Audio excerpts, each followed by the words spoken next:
Hello, everyone. This is John Arnold of J. Arnold and Associates, and I want to welcome you back to our latest podcast here, as we are calling it now, Watch This Space. And I'm joined, as usual, by Chris Fine, and I'm going to bring you on. And why don't you say your piece now, Chris, and get into the group. Hello, everybody. Hi, John. Nice to be back. All right. So we have been, since our last podcast, there's always interesting stuff going on, but I should mention that I got a chance to visit Chris in New Jersey en route to a conference we attended, which was the subject of our last podcast. And we've been able to talk more in person about what we see out there in the space, but now we're back to the recorded version. But we continue to build on everything that we see out there. And the last thing that I wanted to bring into this for this topic for our podcast is this whole issue of voice calling on our phones, where we're getting unwanted or suspicious calls. And the reason why I want to bring it up today is because I saw some good fixes for this at the recent Twilio Signal event. And both Chris and I have been observing trends in this space for quite some time. So, Chris, let's kind of wade into this topic. I know robocall is a word that gets everybody's attention right away, and it's never good, right? Absolutely. And by the way, John, it was great to see you in person, and we did get to talk about a lot of things as well as enjoying the conference, and looking forward to going ahead with this podcast. But yes, robocalling is a plague, and I've seen numerous reports that say that that is people's number one concern, basically, with smartphones, is just email. Same way, but basically communications in general that you didn't ask for and you don't want and may or may not be malicious. Yeah, so, we're dialing back a bit, no pun intended, but, there was a time when, before mobile phones, we all had a phone line in our home. If we were spoiled, you might have two phone lines in your home, right? But there was that back then, of course. The younger generation may not appreciate this, but there was something called the white pages and the yellow pages, and people, as a matter of course, wanted their phone number to be published so people could find them, because it wasn't easy to be found in those days, but not for the wrong reasons, right? For the right reasons. Yes, and it was also different technology, John. We got to factor that in, because when the Bell system, and for probably certainly 10, 15 years after the Bell system was dissolved, you couldn't insert any caller ID into a line. That came with the introduction of technology of ISDN and then subsequently voice over IP. Right. And so when people had landlines and it was sort of the old school, the phone company was pretty strict about fake calls, and they would track people down, and it was harder to pretend you were somebody whom you weren't. But that all went away. Yeah. But it's certainly, as you said, a simpler time. People I don't think anybody thought twice about having their phone listed in the public phone book, because there was no other way to be found. But anyways, that is a long time ago, and we've moved way past that. And just when you thought you were safe with your cell phones, because there are no phone directories for mobile, it doesn't seem to matter anymore. And I think that word robo is loaded for a reason, right? It makes it sound like it's automated, but in fact, there's probably just as much live fake calling going on as automated, right? Yes. Well, there's different variants of it. There's robo-dialing, which is predictive dialing that was also introduced quite some time ago now, but basically allows people to be connected to a bank of outgoing lines that will randomly search for a phone that rings. And so that allows vast numbers of numbers to be called with fewer people. And then sometimes there's actually a machine on the line instead of a person. So the dialer will go and find a line and then play a recording. So you find both, but a lot of times the worst ones are actually farms full of people, and wherever they may be, connected to a giant predictive dialing system and a huge number of connections. Hmm. Yeah, and a pretty sophisticated business for sure. And it's mostly a brute force, right? It's just thousands and thousands of calls until you get someone to take your bait, right?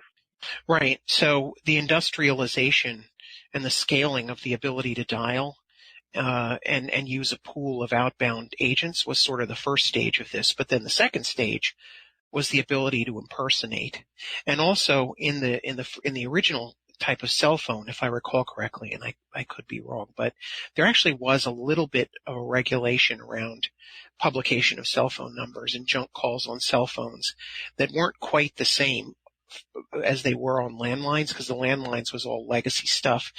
But whatever distinction has vanished, and so the machine technology and the ability to impersonate have caused the epidemic. Hmm.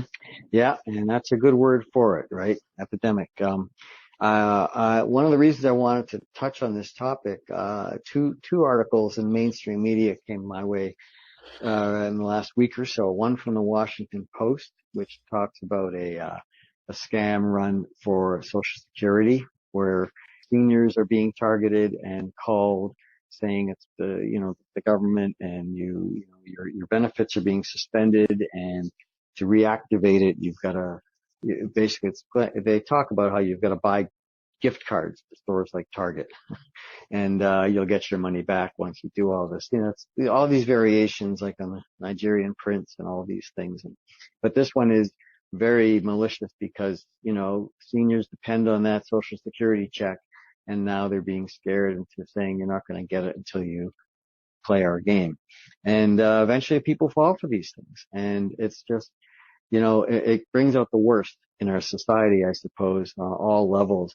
And unfortunately, a lot of people will fall for these things. But when it starts to reach this level of mainstream attention, that this is a big, big problem. And that's just speaking to people sitting at home, mostly on their landlines, with seniors who are probably the biggest users remaining of landlines.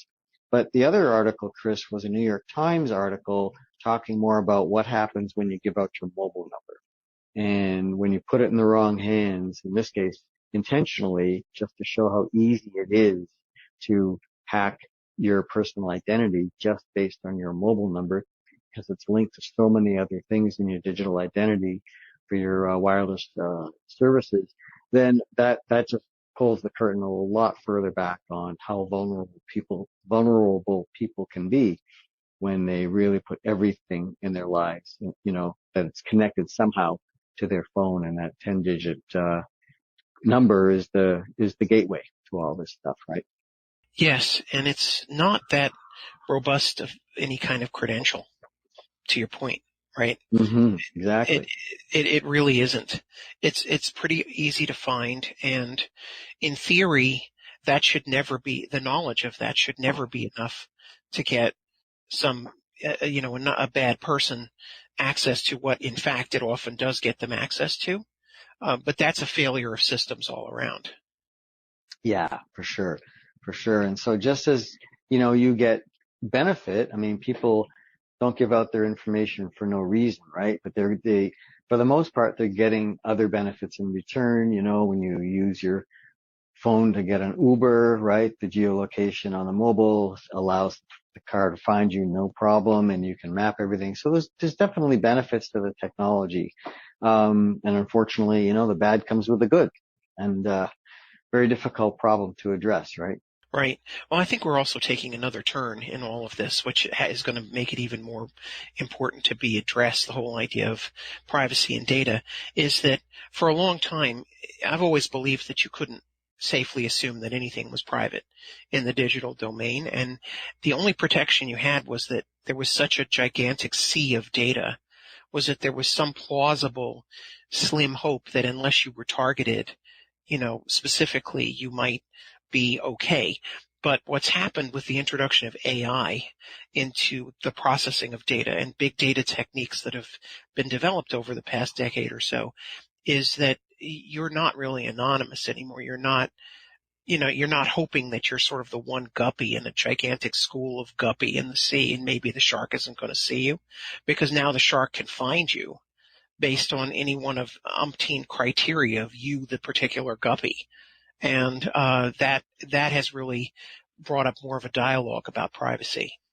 Yeah, and like anything else in the digital world, the trail of crumbs is out there, and as you live your digital life, you don't think about or realize that those pieces are all there to be once someone is in and can find it and start putting some pieces together, some pretty nasty things can happen. And of course, in the world of marketing and advertising, in their view, good things will happen because they can start to anticipate some of your behaviors or needs.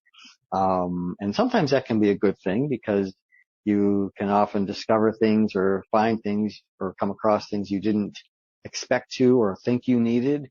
And sometimes that can be good, but obviously not always. So where I wanted to go with this, Chris, is, I think it's clear that there's a big problem on our hands. It's not getting any better. And yes, we could start going down the road of the elections coming up later this year and next year. And, what's going to happen there in terms of keeping everyone's identities private and the abuses of these to start swaying people's opinions. That's a even bigger problem, right? Yes, I think we ought to just focus on robocalling as something readily identifiable that everybody dislikes, Yeah. So playing on that, fear is always a good motivator for change. So I want to tie that into the Twilio Signal event I was at recently in San Francisco. And Twilio, as most people know, is one of the darlings of the tech space right now and doing a lot of things right. And their kind of bread and butter has mostly been around messaging, but underlying all of this is, they really are a carrier. And the idea is that if they can provide you with secure services on their network, their phone numbers can be, can have value for a business. So, one of the things they introduced, at this event was a service called, or an application called, Verified by Twilio. And it was targeted specifically at this problem set for primarily mobile users. And the idea is that we've gotten so spooked by these calls that we tend to not pick up our phone except for people's numbers that we know. And that's where you mentioned earlier, caller ID being so important because, that's how there's that trust element is there. You'll pick up that call, but if you don't recognize the number, you might pick it up, you probably won't. And that's what robocalls are doing to us. So if there was a way to, whittle that problem down, you would be more inclined to use your phone or communicate with people more regularly. So they're after a problem set here that is real, and it's not, it's a lot of it is to do with selling of products. But when you are in the customer service business, and you're trying to communicate with a customer, it might be about a subscription renewal. It might be about a prescription renewal. It might be things that are important to that person, but they don't know who you are, right? But if your job is to, contact people on your list who are coming up for renewal, say in, a couple of weeks, there's a reason why you're calling, right? It's not just to scam somebody, but that's our first inclination when we see those phone numbers pop up, right? Well, exactly.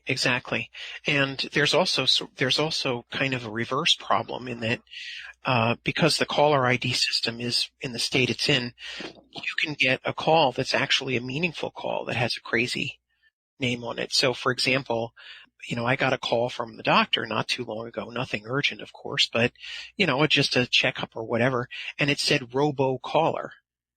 And so I'm not going to pick that up. Conversely, we get junk calls all the time that say like the hospital. Yeah. And so what are you going to do? Not pick it up? Exactly. So, it's all over the map. It is. So one of what I like about what Twilio is doing here is to address those problems and kind of like basically keep out the bad calls, let the good calls in kind of thing, or the ones you want, you get, the ones you don't want, you don't get. So what they're doing is, much like they're doing with two-factor authentication, right? You just don't call someone direct. You've got to go through a few hoops before you prove that you're the person you say you are. So they're doing a couple of things using AI, as you mentioned, to introduce this. So when the calls are routed over their network and their numbers, they have enough that they can do the AI applications can do the work to determine that this call is coming from Mutual of Omaha Insurance or something like that, and all that pertinent information will show up on your screen. So this is a way of verifying immediately that incoming call rather than saying unknown caller. It will not only show the name of the company that is calling you, it will show a logo, which is probably not hard to fake if you really wanted to, but then there'll be a name of the person usually, and also a short little message about what the call's about, right? So it could be prescription renewal. So as soon as when you have all of those pieces of information all showing up in real time on your screen, it kind of adds up. You have a much better sense about whether this call is real or not. And so, yeah. Well, I had a question, John. Walk me through a little bit what needs to be present on the mobile device for this to work. Can you just take a minute and walk through the chain from, the originator of the call to the receiver of the call and how the integrity is maintained? Yeah. So the company, say it's an insurance company, maybe it's a medical clinic, might be a school. They would be using Twilio's service, so they would be a customer of Twilio's. And what Twilio is offering them is, hey, we have a solution for because you're doing a lot of outbound calling for notifications, for example. This verified by Twilio solution will provide a much higher level of assurance that the people you're trying to call will actually pick up that call, because they're going to say our problem is, only 10% of our outgoing reminder calls are actually picked up. So we're wasting a lot of time and money doing this, because not that the technology is bad, but there aren't enough ways for the customer to know that it's a legitimate call. So it's an inefficient approach. So, but the flip side is that for them, I suppose automated telephony messaging is very cost effective, or it's a scenario where they want live engagement, where the mobile phone, if the outgoing call is initiated and then once the call is taken, then a live agent would get on the phone. Then all of a sudden it becomes a very personal experience. And if they really want that, then they have to make sure that that call is going to get answered, right? So when the call is routed over their network, the AI, so they already, because they're a customer, then all their ID information will be part of that call that will show up on the end user's screen. And it gives them the ability to customize, and this is where the power of APIs comes in, that you can customize that message. So there's a little bit of information there showing up for the caller to say, hey, this is why this call is coming in. So rather than just an anonymous, you don't know what the call is about or who it's from. So by being able to kind of layer those things into the call, knowing that there's going to be a call display on the mobile phone, that increases the chances, considerably that call is going to get answered. Well, let's see. It certainly seems like a positive step, but I feel as though there are many elements of the chain that ultimately are going to have to be upgraded to make it effective, because even if the caller ID looks better, it's just a very limited number of ASCII characters. And let's say you put an asterisk or something on it, then anybody could fake that, right? You'd basically have to have some kind of app or capability running on your phone that would verify the equivalent of a sort of certificate in order to make this really effective. And I really think that's ultimately what's going to need to happen, is something that's a little bit similar in concept to HTTPS, on browsers. And I think there is some work at the FCC going on around some standard that's at least a little bit better than what we've got, which is nothing. But I think it's going through the usual long rulemaking process, and I guess any step that's done is a useful step. Yeah, because I think it just starts with recognizing the problem and that there are technologies or approaches you can take.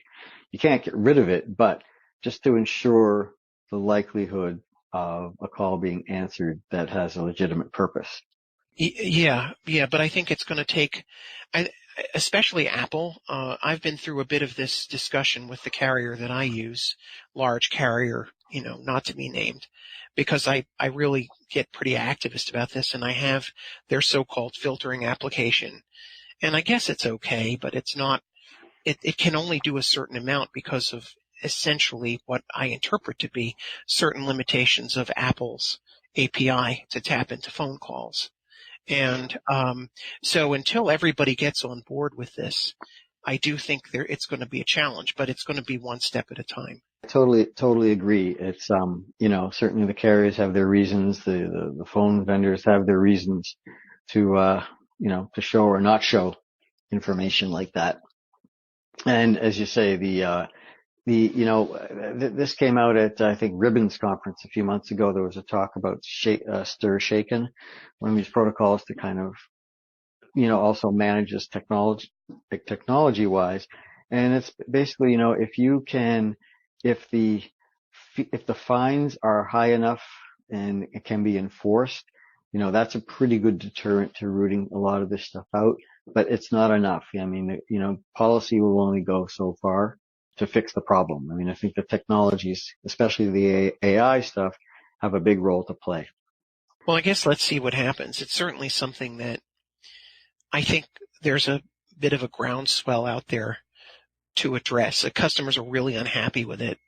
The question is, does it start to produce enough squeeze on anybody to really produce any changes? And the telephony and telephone service is just such a giant thing that it takes a lot of action, I feel, above and beyond just sort of the natural technology upgrades to get something to happen. Yeah, agreed.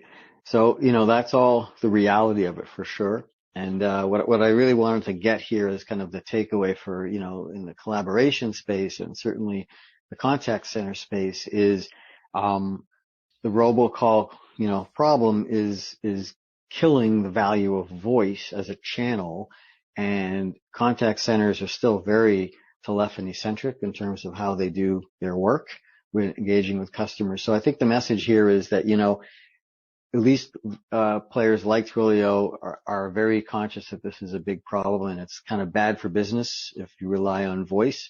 So it's just good to see that there are some, solutions coming to market that are helping to restore that and keep voice a very, a viable channel, because it's still the best channel for person-to-person engagement, right? That's the key. Text-based messaging is good, but it's just not as immersive. It's just not as, interactive. And that's what makes voice such a valuable channel. I agree.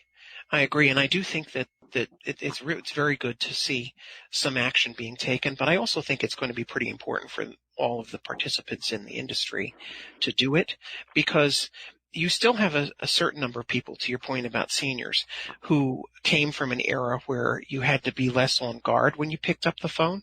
But when you talk about the millennials and the Zs, when you've grown up in a world where you expect the signal to be noise and you expect there to be jamming on the signal, the equivalent of it, and malignant noise, the idea of picking up the phone from anyone who is not somebody who you absolutely know is going to go away if something isn't done to establish some level of trust. And I think marketers and people who legitimately need to make large numbers of calls really need to think about that, because it could happen. And probably will. Okay. Good note to end on. And we're happy to get through another podcast here. Again, watch this space. And we want to thank you all for listening today. And we'll be back with another podcast in a few weeks. Again, watch this space. We're not sure what we're going to talk about next, Chris, but we will always come up with something. Thanks, John. And thanks, everyone. We'll all talk again soon.